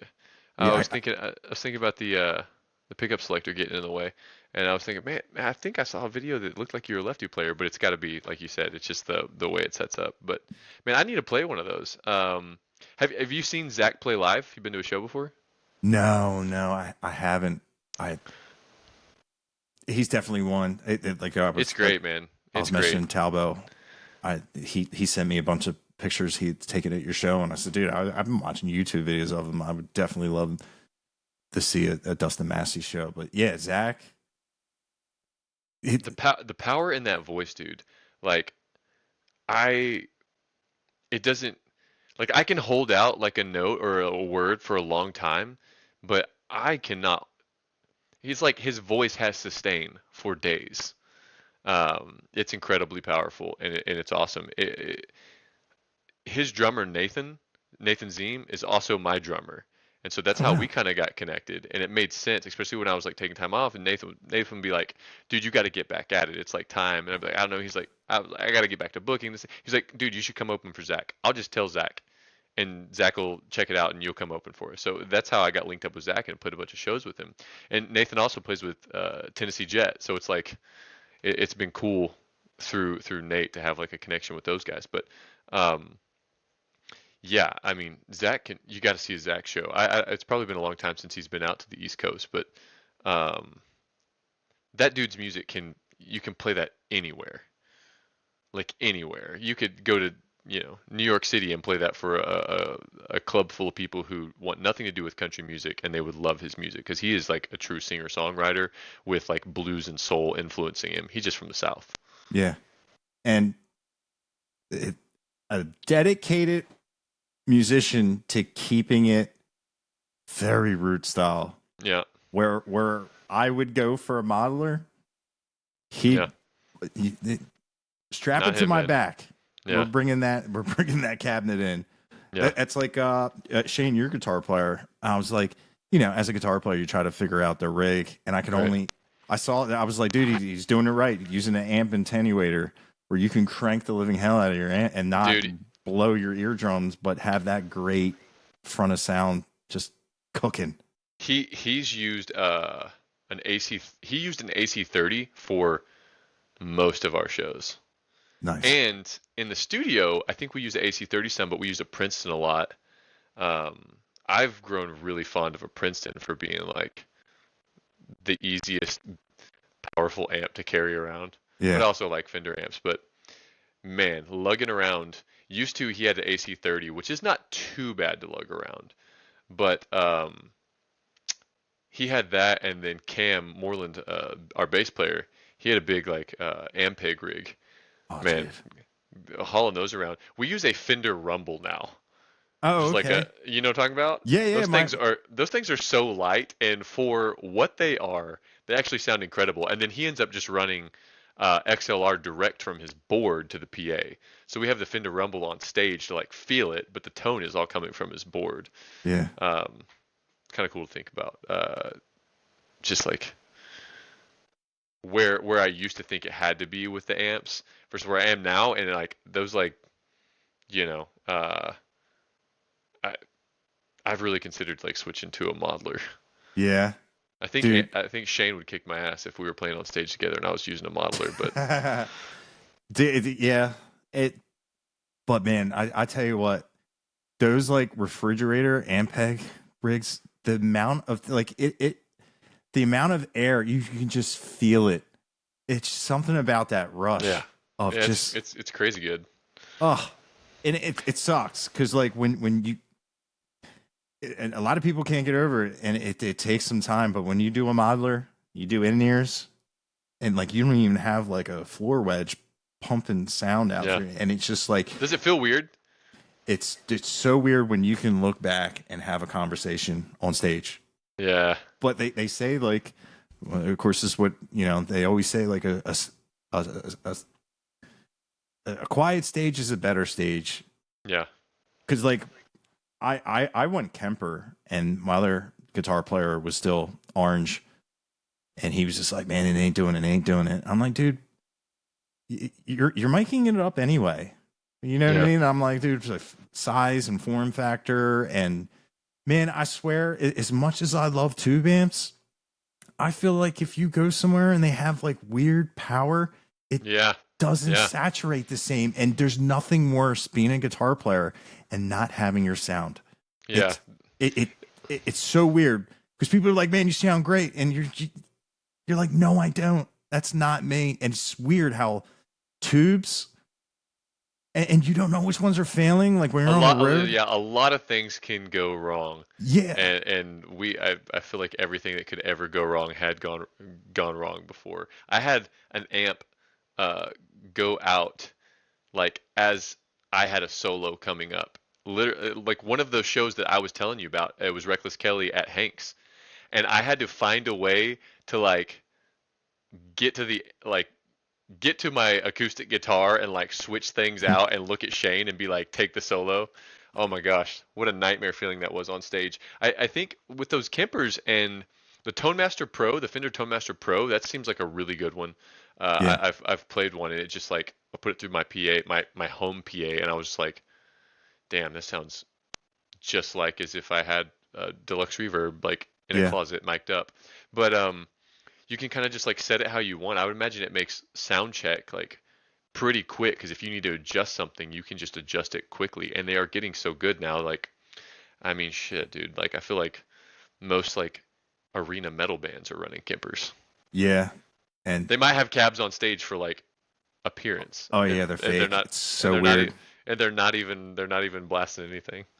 Yeah, my thing, it sounds the same everywhere I go. You don't have to worry. Some sound guys, they like to have your combo amp covered in that big plexiglass off to the side, going this way. And you're like, well, now I can't hear it. And because some people, they like that's their monitor is hearing it behind them. But like my thing with the Kemper, like I can run my in-ears direct off. The routing is so amazing because like, man, you're going to run into a sound guy where you're like, well, it's his way. He took my suggestion and he just went, I'm not doing any of that. Yeah, exactly. just chilling. You know the feeling when it's just like bouncing right off of them. Like I've heard this. I don't give a shit. And yeah. I mean, but you just blessings to every sound guy out there because they've. I can't imagine with the amount of stuff that a veteran sound guy has been in the same place for a long time has seen and had to go through too. So, oh, dude, people always ask me like, at a show, what's the best access? Is it the band? Is that? I'm like, it's the bus drivers, and it's the sound guys, the guys that run the sound. They just the stories, because they, like even as like a little band. You can't tell you how many shows almost didn't happen because someone forgot the proprietary fucking cable. And you're sitting there, you're just shearing off the wires and hooking it up hardwired. Electrical tape will do 600 volts. So you just wired it up and you're just like, I'm going to plug this in. The board's going to blow up or I'm going to blow up. Or the entire venue is just... I can't take because especially now, like Radio Shack is no longer a thing, and all the mom and pop, all the guitar, tubes. You're not getting tubes anywhere. You can't. But yeah, those cables, they're all different. It drives me Yeah. insane. That's why I like when like Europe, they're like, you know what? Everything USB C. You know, we're done. Just Yeah. everybody do this. And I'm like, man, I wish they would put that across. Like, at least with amps, they're all like the standard. If you know someone with a computer, you can get one of those power adapters. But when you Right. get like for the board and it's like QSC, I'm like, why? Just get. And now you can power things through a USB C. It's just like, come on, man. Like it's because if you don't have two of them, they're gonna walk. Right. Cables are black. Yeah. And when you're getting out of there, and the sound guy wants to get out of there with the venue, guess what? Somebody's walking away with some cables accidentally. Yeah. Yeah. And when you're out on the road, you're not getting that proprietary cable for your sound, and it's just like it would be nice. I hope we get to a level where it's a real a crossroads where it's like, okay, we just need to be running our own in-ears and have somebody running it and running, yeah, a modeler.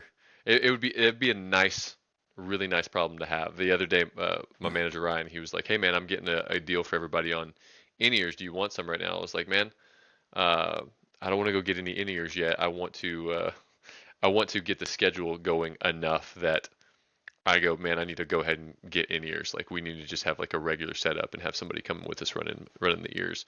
That would be really nice. Also would probably really save my hearing." yeah, and you wouldn't strain your voice so much. Yeah. And it's nice. Like I found like when someone with the in ears, like you said, like it saves your ears. I got the ones that go all the way down in with the 3 Right. prong, and you don't ever get lost. Like when you walk away, when you're trying to do like crowd engagement, and you're like, "Oh, I'm not by a monitor. I can't hear what I'm playing." It's Right. You're good, and the talk back is amazing. Of like you may, be like, "Hey man, you're supposed to be playing this. Why is your capo on 2? It should be on 1." Right. Like Or making like audibles like really quick, be like, "Hey, go into this," like we did that the other night. I was actually thinking about it. I turn around, there's a few songs where like we're rocking out and I really want the other guys to kind of go to the front of the stage and like have their moment. And so I end up standing up on like the drum riser or something. I'm just rocking out. I mean, everybody does it, but as Nathan's just going hard on the cymbals, I'm like, man, I am just taking years off my ears right now, aren't I? Just people don't think about the cymbals they're and like the worst. what that's doing to you, those sound waves. Yeah. But yeah, I need to stop doing that or get in ears. That's what Eddie Van Halen said was Yeah. the absolute worst for your ear. It's like, It sure is fun though. yeah, But the oversinging, you're right. I've noticed the oversinging because you don't even realize that you're like pushing and using your breath less because you just naturally feel like to get louder, I need to push harder. yeah, And the in-ears will probably help a lot for that. I've had a lot of people tell me that. Especially you got guys like, Co's an example, like playing as many shows and huge shows and having powerful songs that if he doesn't have in-ears and like a way to control that, his voice would be gone by night 2, yeah. There's like no way that would last. But man, then you got guys like Zach, like I was saying, who are so powerful. You mentioned like how roots they are, and like that's what started our amp talk and everything. But there is something just again, it's the blues lover, it's the SRV lover in me, but there is something about it's a bass guitar, 1/4 inch to a bass amp. Yeah. It's like a Strat body or something just straight into a Fender amp and just 3-piece on stage, and being able to like pull that off, make it feel full and hold it down is just like that's like special. I think that's like I'm always just so impressed by it. Because anybody can, don't get me wrong, I love it. Like this last rodeo season here in Fort Worth, it was kind of like the first show back after having a daughter. We got to play Dickies and do like the Fort Worth Stock Show and rodeo, and so it's always like a big deal because it's an awesome, huge built-in crowd. It's a great sound, it's a great stage, and I had Drew came and played keys and sang, and then Josh Weathered's steel guy, Bubba Bellin, Alex Bellin, came and played steel. So we ran 6-piece, which was like dope because when we recorded the record, all my songs, all of the like more rock songs, it's three guitars. It's typically an acoustic, but then also having two electric. So in having a steel guitar there to like fill in a lot of that space that's on the records, it was so cool. And I was like, man, I could get used to this. But the more people you put on there, if you got pros, and the more rehearsed it is, like the less naked you are. So to be up there, man, nothing can expose you like a trio, Yeah. Oh yeah. you know? So like being like rootsy with that, like I got a lot of respect for that. There's another, you know, Parker Ryan. You listen Oh to dude. Parker Ryan's music, Oh yeah, dude. I love Parker's Parker. stuff is great, and he pretty much predominantly runs the power trio. And yeah, major props to him. I was trying to think of other people. You just had Adam Hood on recently, didn't you? Yeah, I've had him on twice. Dude, Adam. man, love Adam. Oh my gosh. Talking about like we're talking about Zach. We can have the same conversation about Adam that way. I remember seeing Adam play trio, and it just like blew me away. Yeah, I still need to see Adam. I've hung out with him. It just haven't. It was funny. I was following Co Wetzel, Yeah. and the next night was Adam Hood, but I had to go somewhere else. I'm like, oh man. Right. I was like, one of these days. But yeah, he's fantastic. And Who all have you seen? You mentioned like Cohen. Like who all has come out there that you've got to catch that like that comes to mind? Man, there's been a lot. Co Wetzel, Treaty Oak Revival, Yeah. Dylan Wheeler, Shane Smith and the Saints, Pecos and the Rooftops, Muscadine Bloodline, Taylor Honeycutt. Dude, Taylor Honeycutt. She Well, gets. my reaction to her is not taking away from anybody else, but like another one, like she's really like when I met her, she came to Fort Worth to play, and she was like the opener, and there was not a lot of people there. And I remember being like, "Holy shit! Like, how do people not know who this is? I Yeah, didn't know who it was. I need to tell somebody." Like she's Taylor's amazing. she's a vocal Yeah, powerhouse and a incredible. sweetheart. Just awesome, Her girl. whole Yeah, band. I love her whole band. They're just man. I love those guys. I can't speak high enough for them, man. well. They're great. I derailed you after I asked you a question, but yeah, Taylor Honeycutt and them, they're awesome. Yeah, I'm trying to think like Low Water Bridge Band. I always forget Jay Kahn. They're all from around Winchester. I'm kind of close to Winchester. I get to Yeah. go see this guy at 49 Winchester. Yeah. I'm trying to think like in Philly. Tanner Usry's come out here. Yeah. Paul Coffin. Paul's awesome. Yeah. Cody Jinks. Cody Jinks came. That's the first time I hung out with Drew. Drew Herrickle jumped out of the tour bus, and I drove him to the bar. We hung out. That's awesome. Yeah, he's great. And I feel like there's so many more. American Aquarium. Yeah, I've they're caught so those good, guys. man. Man, I put his album on, and I felt like I had a conversation with him, and like all of his Instagram lined up, it was like a snapshot of his life. That was really cool, and as deep and as profound that moment was. I've had BJ on here. He goes, in about 17 months or a year and a half, you're gonna have that again. I'm gonna do it again. Yeah, that's awesome, man. His music, dude. I didn't know who they were, and then I became a fan like quick. The first song I ever heard was "The World Is on Fire." Do you know that song? Man, It was like I don't even know. They did a music video, but it started out like the opening line is she looked out the window and said the world's on fire, and I was just like, damn. And like the way he writes, man, he's incredible. His bass player at the time, whenever I was turned on to their music, was Ben Hussey. Do you know Ben?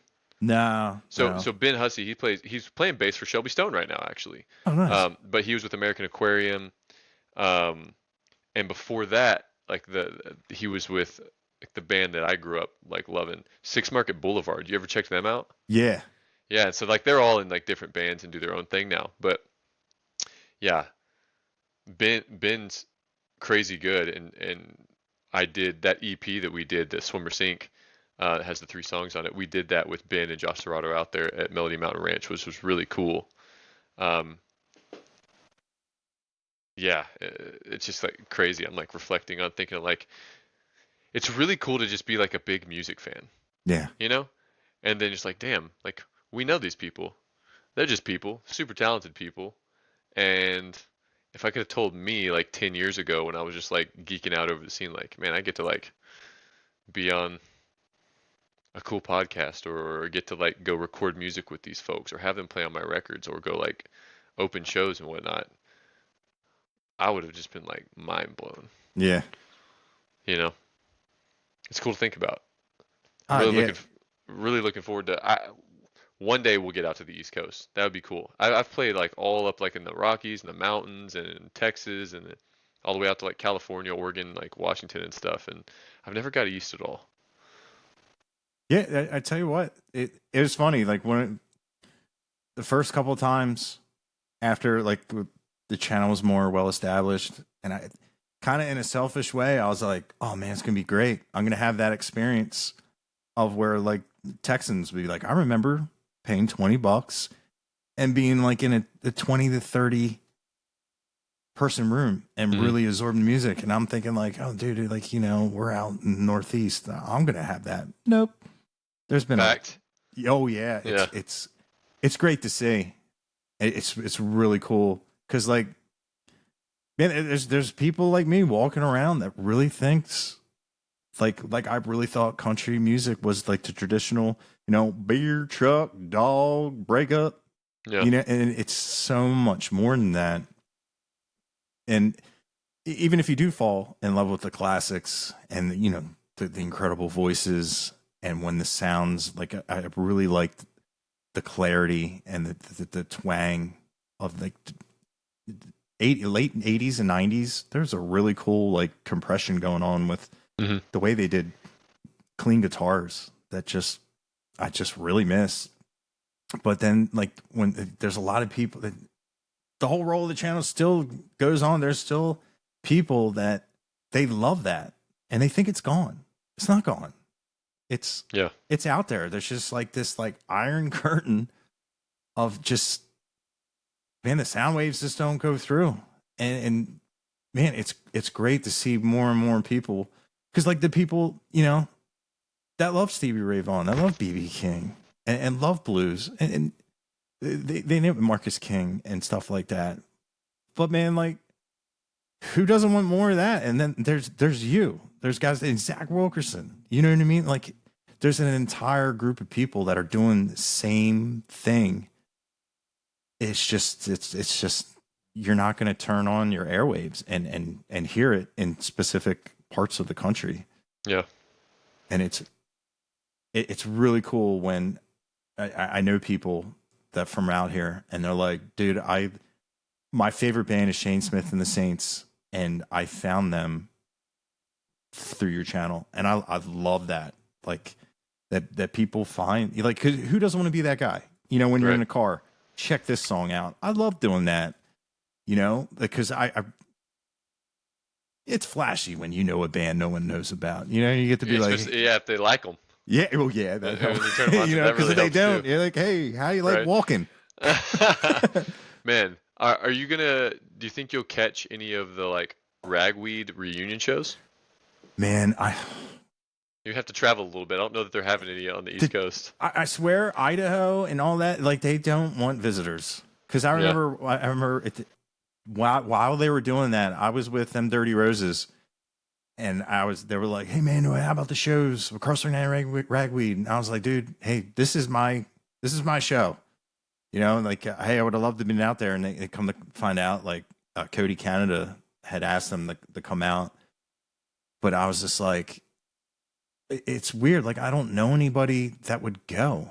And it was like when you find out where the stadiums are and you're like, oh, let me find a hotel. No, there's no hotels near there. I was like, man, I just, it's like I'd never really been to a festival. Like I don't really know how to like a camping festival. I'm really still green on that. And people are like, just go, just do it, and come to Larry Joe Taylor. And I'm like, dude, like, dude, you could probably get if you got like you could probably reach out to them and they would like do something with you. But at the very least, you could probably like buy one of the backstage passes to like a Larry Joe Taylor festival, and you would like end up knowing like a ton of people just through artists. Yeah, well, it's like Kane and Bryce. He's like, "Come on down.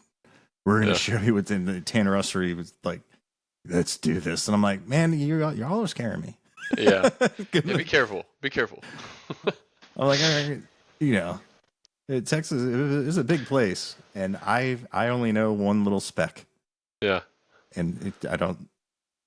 Even though it's the same country, you know, there's customs. There's some things you don't do down there, as you know, we may do up here. You know, like And yeah, I bet you'd be received very well, and you'd enjoy it. You have to come down here and eat some barbecue one day. I do. I never liked barbecue until I went to Texas. Yeah. Because like our brisket, they shred it, and it's. I remember the first like Talbot took me to Heinz, and I'm like, that's what brisket looks like. Like it looks like a candy Heim is bar. great. That place is great.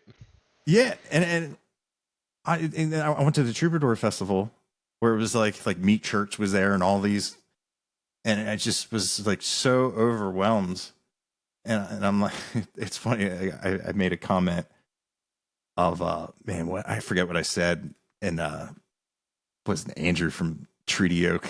We kept like, I was like, dude, I just want the meat in my mouth, and he made like a video. I was like, well, dude, up here, you know, like it's all about the sauce. Like I don't, and it's always too sweet.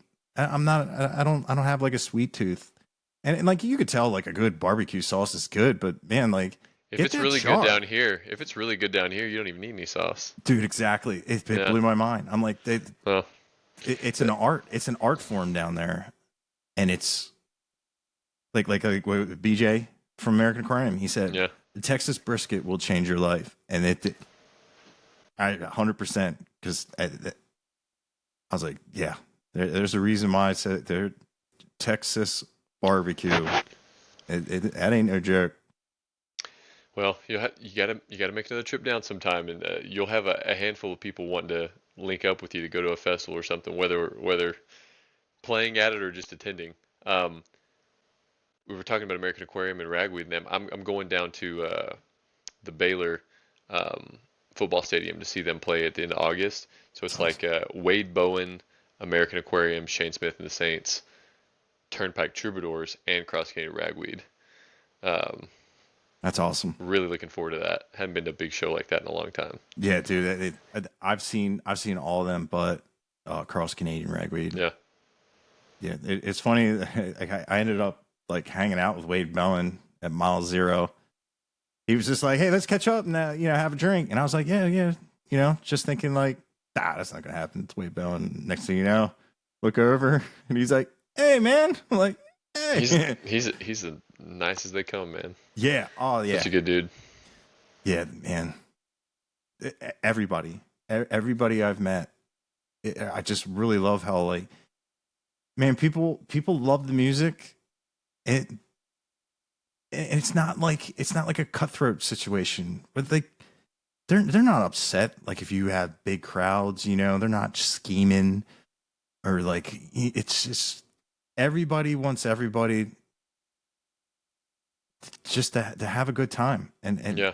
and get There's a piece. There's room for everybody to succeed and have a good time. Dude, there's a lot of love it. The scene is very supportive of the rest of the scene. It's a really cool thing. I mean, it's why like you're so embraced down here, and it's a good thing to be a part of. I feel lucky to be a part of it. Yeah, It makes me very thankful for what I've got to do so far, and then like really looking forward to whatever's next. Like Talbot, like meeting him and just like him taking pictures for us and being so kind and helping link me up with some really cool podcasts and um, I just feel really grateful to like get to link up and like I feel like even people who are like supporters, fans, and all that, like I kind of like to say like we just like make a whole lot of friends who happen to like our music. yeah. So that's a really cool part. Hey, can we have a visitor real quick? Yeah. Come here. Let me. I think I'm getting called for putting down to bed duty soon. Oh, there you go. Ooh. Ooh. That's a little Stevie Low, a little Stevie girl. She's never made an appearance on a podcast before. What do you think, No. girl? Can you see yourself? Yeah. Say hi. Little Stevie Lorraine. She's probably gonna be a rocker. Yeah, I got a blue Telecaster on the floor, and she loves to play with it. that's That awesome. pickup switch is really fun. Night night. Uh, I forgot. I was lost track of time. It's almost 7 o'clock. She goes to bed at 7. Ah, well, we've been But talking for a while. yeah, You can, this has been great, man. go do your dad duties. Yeah, when we I'm excited to send you some of the new stuff once I get some you know some good mixes and some bounces to send out on the new stuff coming out. I'm really excited about it. Hell yeah. I was stoked when you checked out, like I said, that last EP that I dropped at the end of last summer. But the thing I was doing with Drew, and I won't be long-winded about it, but I wanted to cut those 3 songs I did, Swimmer Sink, Heart with a Hole, and Always Been This Way, which I was very proud of them. But I wanted to, they're more on the, like, they're pretty rocking.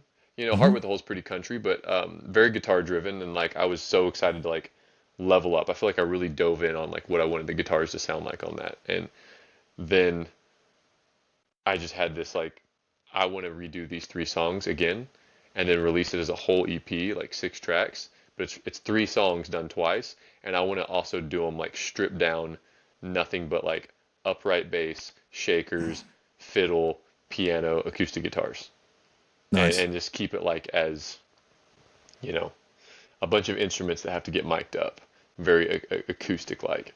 Um, so yeah, I've been working on that with Drew, and we're gonna finish that up and release that next, sometime like in the fall.